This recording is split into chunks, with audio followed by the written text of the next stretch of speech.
Timing हो जाएगा, देखो गर्म हो रहा है, आवाज़ आ रही है।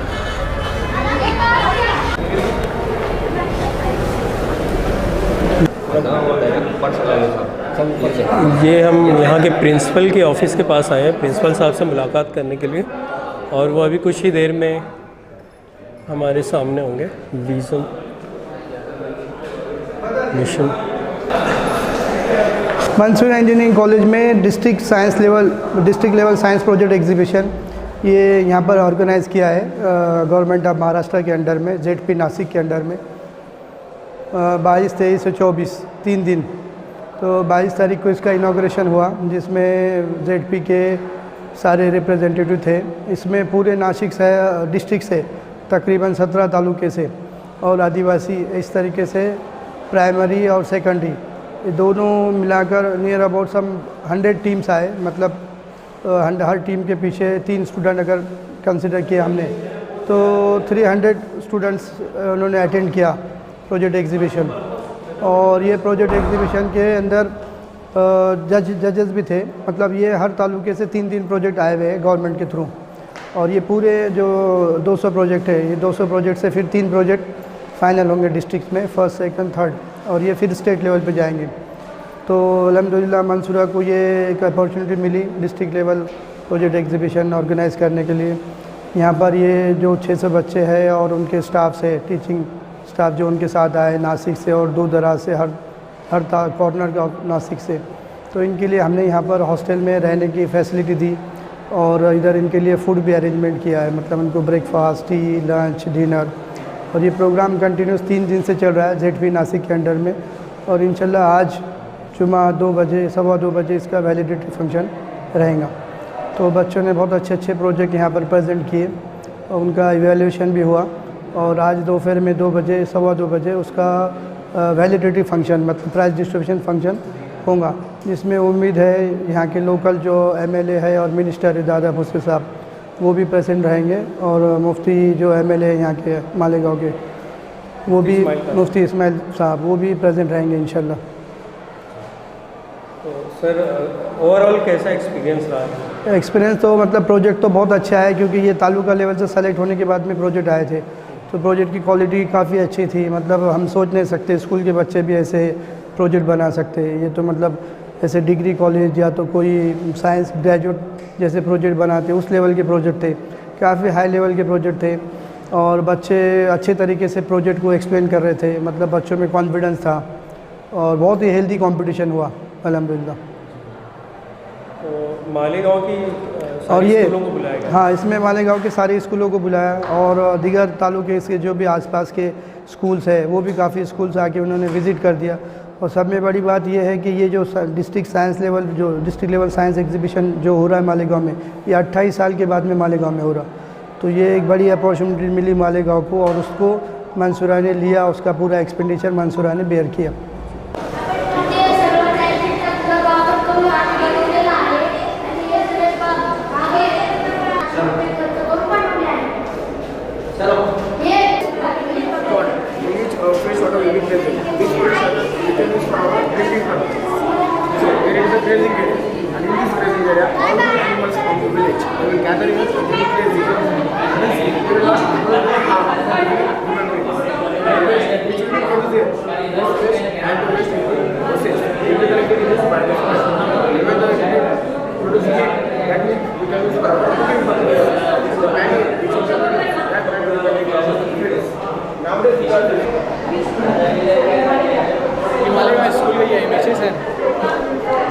और सही।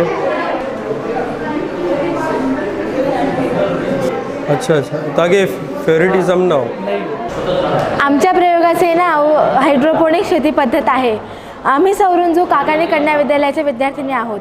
आपल्या घरी जर गाई, म्हशी, गुरंढोरं असतील, पण आपण त्यांना चांगला व सुदृढ व पौष्टिक असा चारा उपलब्ध नाही करून देऊ शकत, आपण आपल्या घरी ट्रेमध्ये आपण हा चारा उगवू शकतो।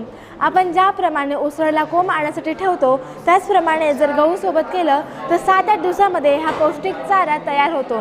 ह्या चाऱ्यामध्ये vitamin A, C, E, K व B16 असतो। हा चारा त्याचप्रमाणे आपल्या भारतात 14 लाखापेक्षा जास्त कॅन्सरचे रोगी आढळतात। त्या रोगींना जर ह्या चाऱ्याचा काढा बनवून दिला तर तो काढा कॅन्सर, डायबिटीज व ज्यांना थायरॉईडचा आजार असतो त्यांच्यासाठी सुद्धा हा चारा खूप उपयोगी असतो. ह्या चाऱ्यामध्ये क्लोरोफिलचे प्रमाण अधिक असते, त्यामुळे ते रक्त बनवण्यास मदत करतात.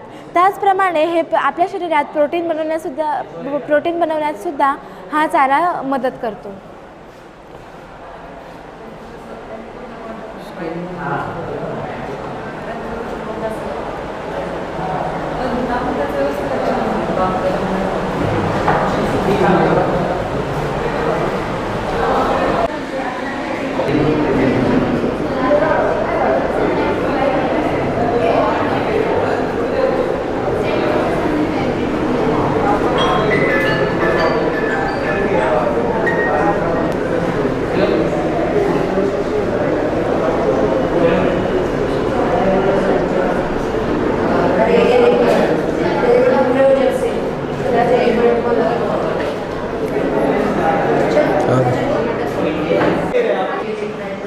ये GSLV Mark 3 रॉकेट है। ये इंडिया का सबसे पावरफुल और हेवीएस्ट रॉकेट है अब तक बना। इसका वज़न 640 टन और कैपेसिटी 4 से 10 टन तक की है।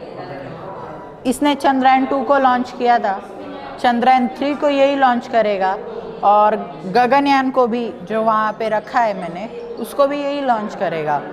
इसके जो दोनों S-200 बूस्टर है इनमें 260 टन सॉलिड फ्यूल रहता। इसको HTPB या हाइड्रोक्साइल टर्मिनेटेड पॉलीब्यूटाडाइन बोलते। ये लिक्विड स्टेज है L110। इसमें 116 टन हाइपरगोलिक फ्यूल रहता, अनसिमेट्रिकल डाइमिथाइल हाइड्रोजन और डाइनाइट्रोजन टेट्रोक्साइड। और ये ऊपर क्रायोजेनिक स्टेज है, इसमें 26 से 28 टन क्रायोजेनिक फ्यूल रहता, लिक्विड हाइड्रोजन और लिक्विड ऑक्सीजन, और इसके अंदर एक CE-20 इंजन भी रहता। इधर हमारी पेलोड फेयरिंग है जिसके अंदर हमारा स्पेस क्राफ्ट है, जो भी हमको स्पेस में भेजना वो रहता। For example Chandrayaan 2 second stage में 2 विकास इंजन है। इधर हमारा एक मंगलयान भी है, ये मंगलयान स्पेस क्राफ्ट है। उधर चंद्रयान 1 है और यहाँ पे यही रॉकेट का एक गोल्डन वर्जन है, ये गगनयान है।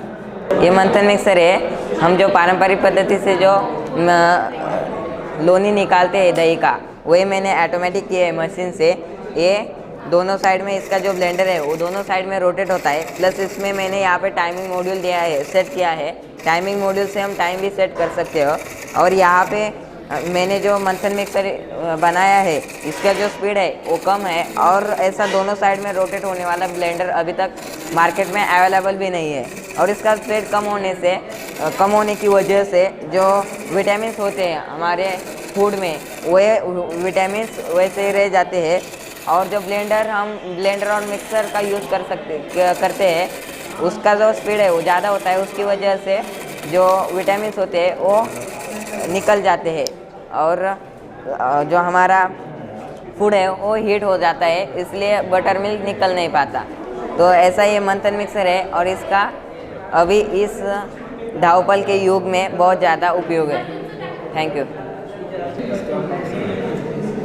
हमारे प्रोजेक्ट का नाम है pollution controller and heat transformer. हमारा प्रोजेक्ट क्या करता है, जो हमें पता है कि हमारे इंडिया में बहुत सारे फैक्ट्री है, उसमें से बहुत सारा धुआं निकलता है और उसमें से हम देखते हैं कि हमें ग्लोबल वार्मिंग का एक बड़ी समस्या तैयार हो चुकी है।